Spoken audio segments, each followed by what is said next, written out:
서울 외곽의 새벽, 트럭들이 줄지어 공단 안으로 들어왔다. 엔진 소리 대신 들려오는 것은 서로 다른 언어들 태국어, 베트남어, 네팔어, 그리고 이름 모를 방언이었다. 그들은 모두 관광객으로 들어왔지만 이제는 일터의 노동자가 되어 있었다. 이것이 바로 리짜이밍 정부의 무비자 입국 정책이 만든 새로운 대한민국의 풍경이었다. 리짜이밍은 연단 위에서 미소를 지었다. 이제 한국은 더 이상 닫힌 나라가 아닙니다. 무비자 입국으로 세계와 연결될 것입니다. 언론은 환호했다. 관광객 폭증, 외국인 소비로 지역경제 활성화. 그러나 그의 진짜 목적은 따로 있었다. 경제 성장은 둔화되고 기업들은 인건비에 허덕였다. 리짜이밍은 계산했다.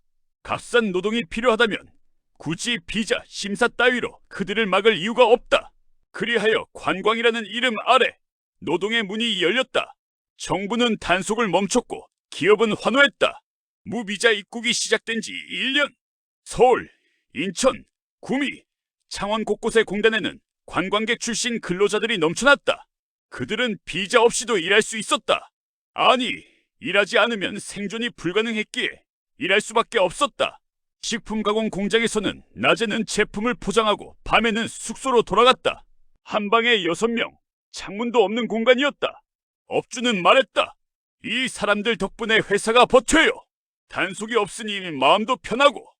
그들은 최저임금의 절반을 받았고 불만을 제기하면 이렇게 들었다. 너 관광객이잖아.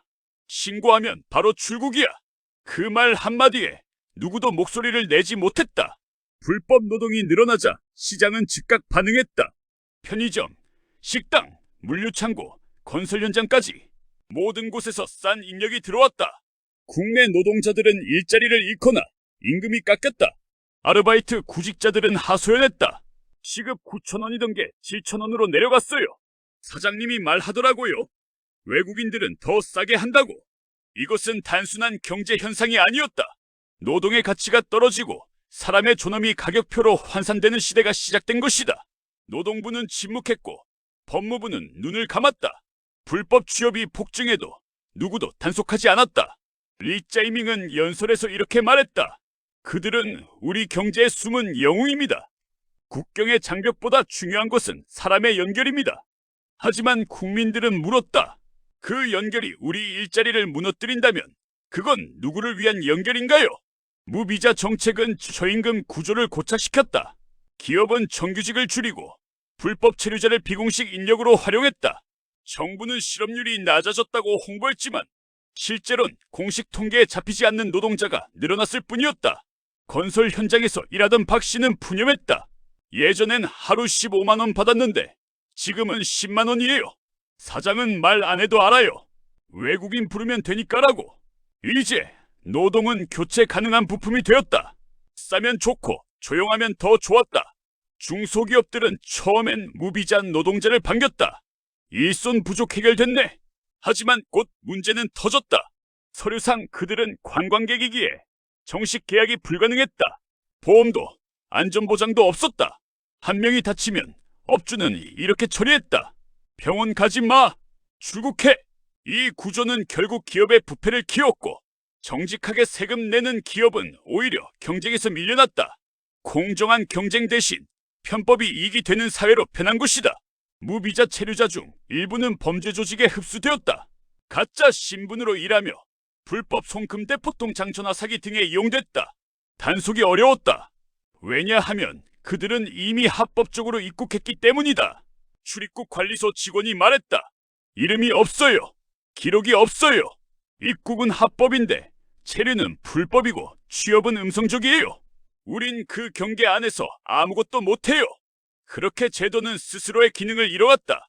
정책 비판이 커지자 리짜이밍은 새로운 논리를 꺼냈다. 불법이 아니라 새로운 형태의 유연한 노동입니다. 그는 글로벌 시민 노동 허가제라는 이름의 제도를 발표했다. 실상은 불법 노동자들을 합법으로 포장한 정책이었다. 결국 갓산 노동은 제도적으로 보호받게 되었고 국민의 임금은 공식적으로 낮아질 명분이 생겼다. 기업들은 환호했고 리짜이밍의 지지율은 다시 상승했다. 그의 말처럼 모두가 일할 수 있는 나라가 되었지만 그 일은 이제 가장 싼 값으로 일해야 하는 나라로 변했다. 시간이 지나자 사람들은 일자리를 포기하기 시작했다. 내가 일해도 외국인보다 비싸니까 사장은 나를 안 써요. 청년들은 일자리를 찾지 못했고 중년층은 임금을 절반으로 깎였다. 그러나 리짜이밍 정부는 고용률 상승을 자랑했다. 일을 하는 사람이 늘었으니 성공입니다. 그 말의 이면에는 불법과 저임금의 바다가 있었다. 국민은 일자리를 잃었고 국가는 세금을 잃었다. 하지만 정권은 성장을 얻었다. 무비자 정책 시행 5년째 임금은 15% 하락했고 중소 제조업의 절반 이상이 비공식 인력에 의존했다. 세수는 줄었고 복지 재정은 마이너스였다. 그제야 정부는 사태의 심각성을 인정했다. 하지만 이미 늦었다. 불법 체류자들은 한국 사회의 기반 노동력이 되어 있었다. 그들을 추방하면 산업이 멈췄고 그들을 인정하면 국민의 분노가 폭발했다. 리짜이밍은 두 길 사이에서 아무 말도 하지 않았다. 그의 침묵이 정책이었다. 국가가 혼란에 빠진 어느 날 리짜이밍은 다시 연단에 섰다. 그는 여전히 부드럽고 확신에 찬 목소리로 말했다.